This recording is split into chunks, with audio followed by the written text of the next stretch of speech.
My name is Amy. My student number is 1. The title is What I Learned as a Kid in Jail. I'm a freshman at NCUE. We need to change the culture in our jails and prisons, especially for young inmates.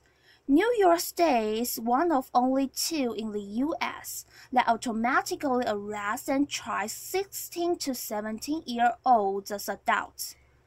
This culture of violence takes these young people and puts them in a hostile environment, and the correctional officers pretty much allow any and everything to go on. There's not really much for these young people to do to actually enhance their talent and actually rehabilitate them.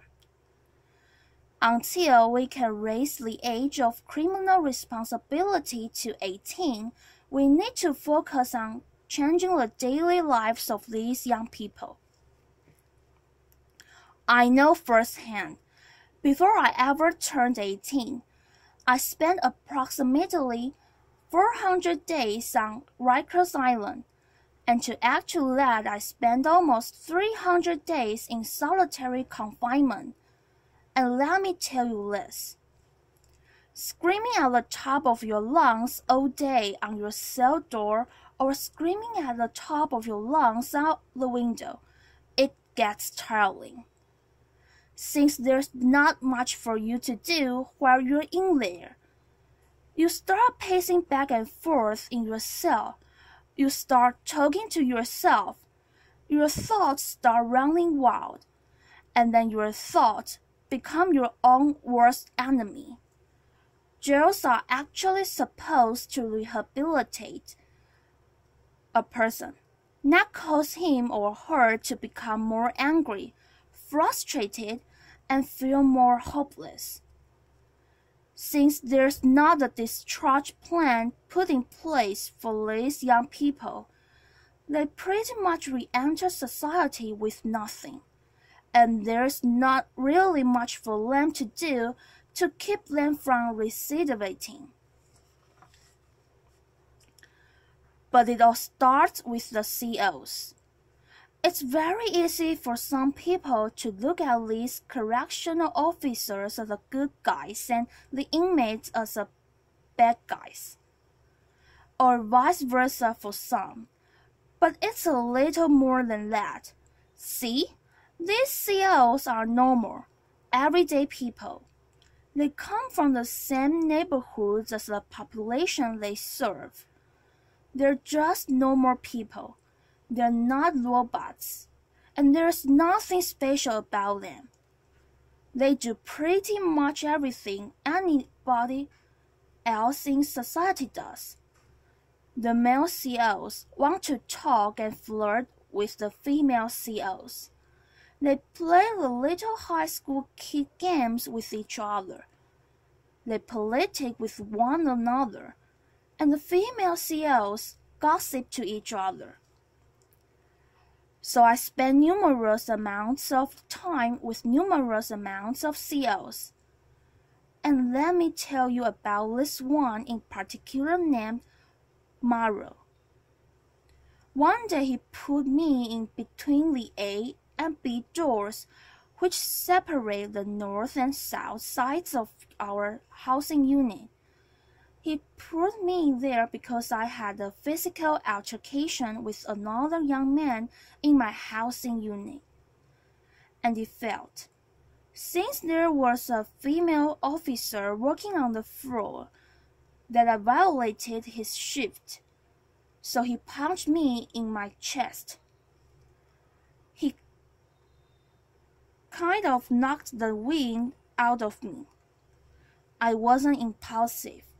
I didn't react right away because I know this is their house. I have no wings. All he has to do is pull his pin and backup will come immediately. So I just gave him a look in his eyes, and I guess he saw the anger and frustration just burning, and he said to me, "Your eyes are going to get you in a lot of trouble because you're looking like you want to fight." So he commenced to taking off his utility belt. He took off his shirt and his badge, and he said, "We could fight." So I asked him, "You gonna hold it down?"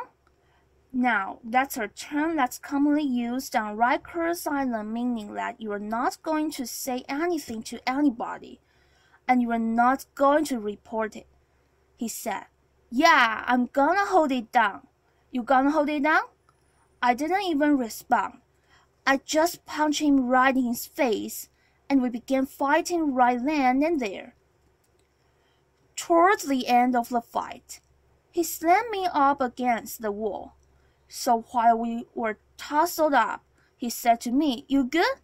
as if he got the best of me. But in my mind, I know I got the best of him. So I replied very cocky, "Oh, I'm good. You good?" He said, "Yeah, I'm good. I'm good." We let go. He shook my hand, said he gave me my respect, gave me a cigarette, and sent me on my way. Believe it or not, you come across some CEOs on Rikers Island that will fight you one-on-one. They feel that they understand how it is, and they feel that I'm going to meet you where you're at. Since this is how you commonly handle your disputes, we can handle it in that manner. I walk away from it like a man. You walk away from me like a man. And that's it. Some CEOs feel that they're gelling with you. This is why they have that mentality and that attitude, and they go by that concept. In some instances, we're in it together with the CEOs.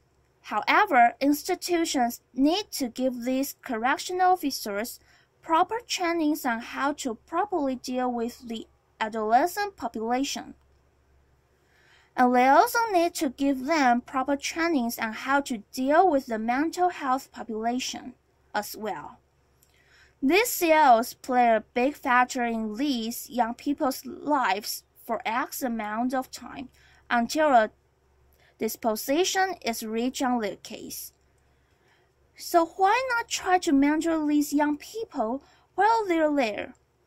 Why not try to give them some type of insight to make a change? So once they re-enter back into society, they're doing something positive. A second big thing to help our teens in jails is better programming. When I was on Rikers Island, the huge thing was solitary confinement. Solitary confinement was originally designed to break a person mentally, physically, and emotionally. That's what it was designed for. The U.S. Attorney General recently released a report stating that they're going to ban solitary confinement in New York State for teens. One thing that kept me sane while I was in solitary confinement was reading. I tried to educate myself as much as possible. I read any and everything I could get my hands on. And aside from that, I wrote music and short stories. Some programs that I feel would benefit our young people are art therapy programs for the kids that like to draw and have that talent. And what about the young individuals that are musically inclined? How about a music program for them that actually teaches them how to write and make music? Just a thought. When adolescents come to Rikers Island, C-74 RNDC is the building that they're housing. That's nicknamed Gladiator School, because you have a young individual coming in from the street thinking that they're tough, being surrounded by a bunch of other young individuals from all of the 5 boroughs, and everybody feels that they're tough. So now you have a bunch of young gentlemen poking their chest out or feeling that I have to prove I'm equally as tough as you, or I'm tougher than you. You and you. But let's be honest. That culture is very dangerous and damaging to our young people. We need to help institutions and these teens realize that they don't have to lead the previous lifestyle that they led when they were on the street, that they can actually make a change. It's sad to report that while I was in prison, I used to hear dudes talking about when they get released from prison, what type of crimes they're going to commit when they get back in the street. The conversations used to sound something like this. Oh, when I hit the street, my brother got his connection for this, that, and the third. Or my man over here got his connection for the low price. That's exchange information. And when we hit the town, we're going to do it real big. I used to hear these conversations and think to myself, wow, these dudes are really talking about going back in the street and committing future crimes. So I came up with a name for that. I call it the go back to jail quick scheme because really, how long is that going to last?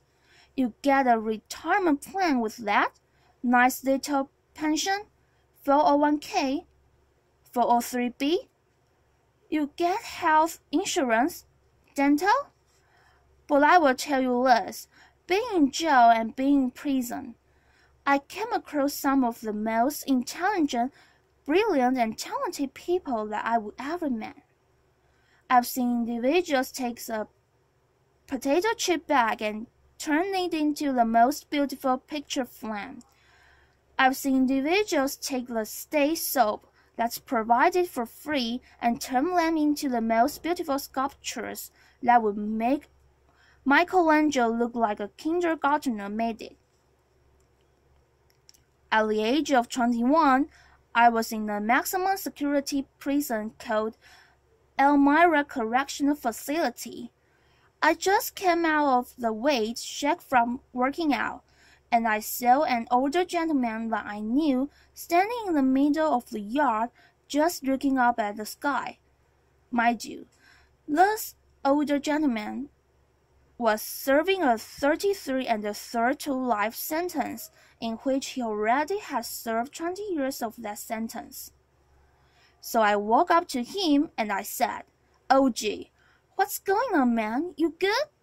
He looked at me and he said, "Yeah, I'm good, young blood." I'm like, "So what are you looking up at the sky for, man? What's so fascinating up there?" He said, "You look up and you tell me what you see." "Clouds." He said, "All right, what else do you see?" At the time, it was a plane passing by.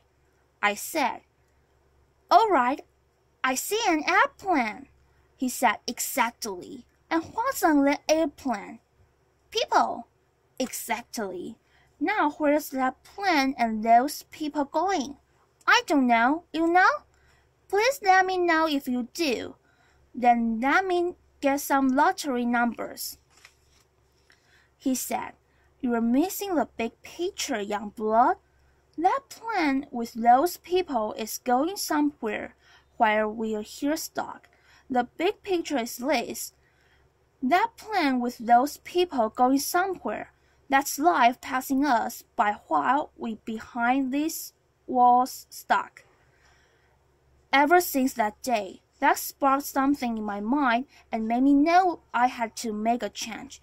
Growing up, I was always a good, smart kid. Some people would say I was a little too smart for my own good. I had dreams of becoming an architect or an archaeologist.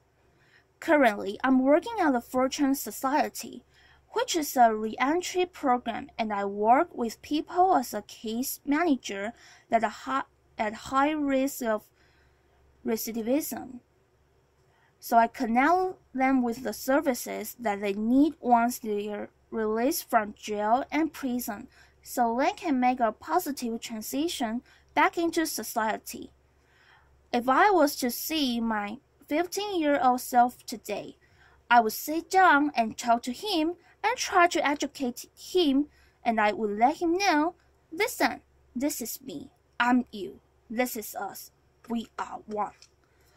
Everything that you're about to do, I know what we're gonna do before you do it, because I already did it, and I would encourage him not to hang out with X, Y, and Z people. I would tell him not to be in such and such place.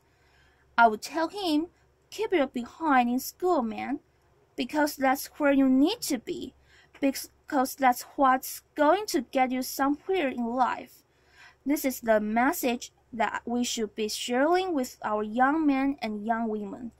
We shouldn't be treating them as adults and putting them in cultures of violence that are nearly impossible for them to escape. Thank you.